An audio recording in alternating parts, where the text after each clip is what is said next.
दोस्तों, प्रभु यीशु मसीह में आप सभी को जय मसीह की। और आज 7 नवंबर की सुबह मैं आप सभी का स्वागत करता हूं डेली बाइबल न्यूज़ में, रुपेश भारद्वाज। और आज हम फिर परमेश्वर के रहस्यमय और अद्भुत वचन के सफ़र में हम फिर से चलेंगे दोस्तों। और परमेश्वर के इस बाइबल में, पवित्र शास्त्र में करोड़ों अरबों रहस्य भरे छिपे हुए हैं।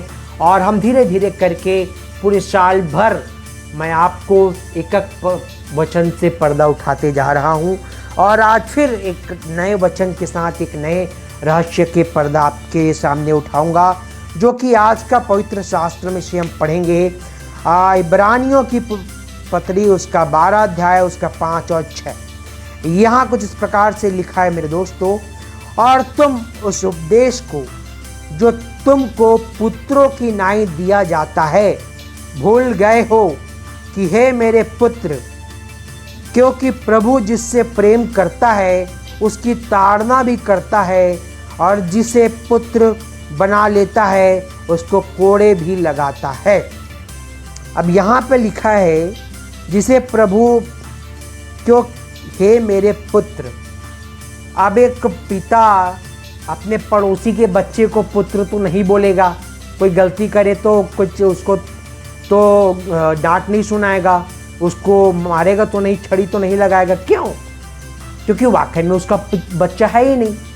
उसी प्रकार से जब हम यीशु मसीह को जब जानते हैं, उसको ग्रहण करते हैं, यीशु मसीह को अब अपना, परमेश्वर को अपना पिता ग्रहण करते हैं, नया जन्म जब होता है हमारा, तब हमारा एक आत्मिक पिता परमेश्वर होता है। जब ऐसा हो जाता है तब के कंडीशन की बात यहाँ पे किया जा रहा है, यहाँ पे कि हे मेरे पुत्र, अब आप नए जन्म ले चुके हैं, अब आप परमेश्वर के पुत्र हैं।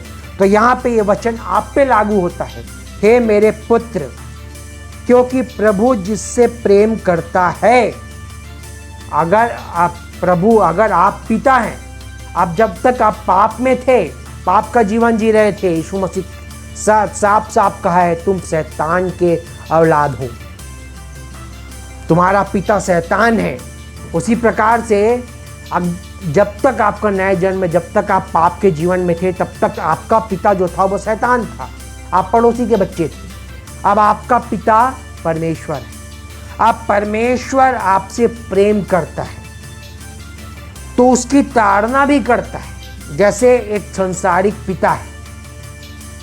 अब उस पिता, उसका बच्चा कोई गलती करे, मान लो छोटा है और उसके मुंह से स्कूल गया, कोई गाली सीख के आया नया अद्भुत सा, तो गाली, अब उसको पता नहीं किस गाली है कि क्या है, तो शुरू में उसका पिता उसको पहले तो ये थोड़ा मोड़ा समझाएगा कि ये नहीं देते, ये चीज़ गलत बात है। बच्चा समझ गया, बहुत अच्छी बात है। और उसके आगे लिखा है, और जिसे पुत्र बना लेता है उसको कोड़े भी लगाता है। अब वो उसका पुत्र है।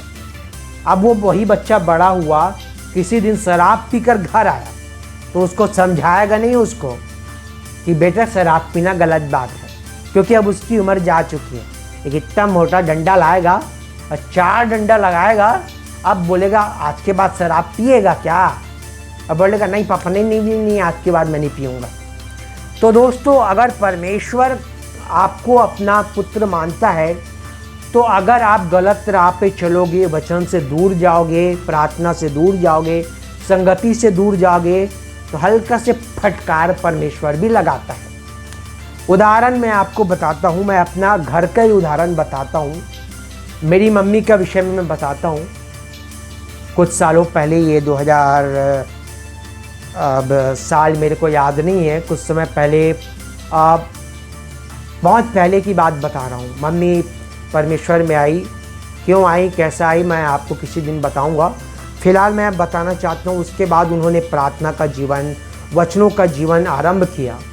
उसके बाद धीरे धीरे वो क्या है, कुछ परेशानियों के वजह से और कुछ कंडीशनों को देख के वो थोड़ा अलग होने लगी। और उस अलग होने के कारण से फिर कुछ सालों में उनके जीवन में एक तकलीफ आया, उनका एक्सीडेंट, उनके जीवन में पीलिया का परेशानी आया पहले, और फिर वो प्रार्थना में आए। परमेश्वर चाहता है कि हम उनके करीब रहें, उनके वचनों की संगति में रहें, उनसे बातचीत करें, उनकी संगति में रहें। अब उसके बाद फिर मम्मी संगति में आ गई, वचन में आ गई, प्रार्थना करने लगी। फिर कुछ परिस्थिति में धीरे धीरे फिर अलग होते गई। फिर उनका एक्सीडेंट हो गया, रीढ़ का हड्डी टूट गया। उसके बाद फिर वो प्रार्थना में आई और फिर उनका हड्डी अचानक से जुड़ गया। जो डॉक्टर बोले थे कि ज़िंदगी भर दर्द करेगा, वो जुड़ गया। और अभी तक वो शायद उस घटना को अब 5-6 साल से 8 साल हो चुके होंगे और अभी तक मेरी मम्मी एकदम, कितना भी सीढ़ियाँ चढ़ा लो, कुछ भी कर लो, वो हड्डी में कोई दर्द नहीं है। ऐसा चमत्कार करने वाला परमेश्वर फटकार लगाता है। उसके बाद फिर मम्मी प्रार्थना में आई, फिर धीरे धीरे हटने लगी और हटने की वजह से फिर मम्मी के जीवन पे उनके किडनी में परेशानी आ गया और वो भी धीरे धीरे चंगाई को प्राप्त करनी। मतलब कहने का मेरा कि ये है कि जब भी आप परमेश्वर के पुत्र या पुत्री हैं तो परमेश्वर के राह से आप जरा भटकते हो तो छोटा सा फटकार लगाता है परमेश्वर, तब वापस आप लाइन में आ जाते हो। जैसे संसारिक पिता जब बच्चा गलत मार्ग में जाता है ना तो हल्का से फटकार लगाता है ना तो वो वापस सीधा मार्ग में आ जाता है। उसी प्रकार से परमेश्वर यीशु की ताड़ना भी हमारे जीवन में ज़रूरी है। तो दोस्तों मिलते हैं आज शाम को, तब तक के लिए मैं आपसे अलविदा लेता हूँ। आप सभी को नमस्कार।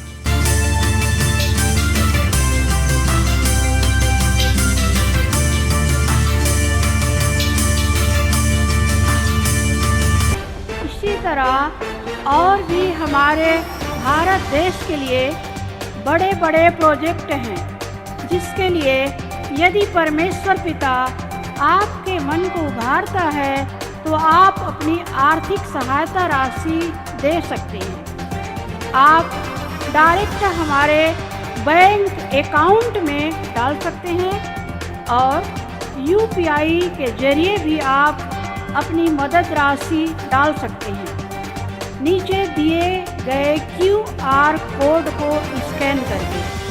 अन्यथा डिस्क्रिप्शन में दिए वेबसाइट के लिंक को क्लिक करके भी आप अपनी मदद राशि दे सकते हैं। धन्यवाद।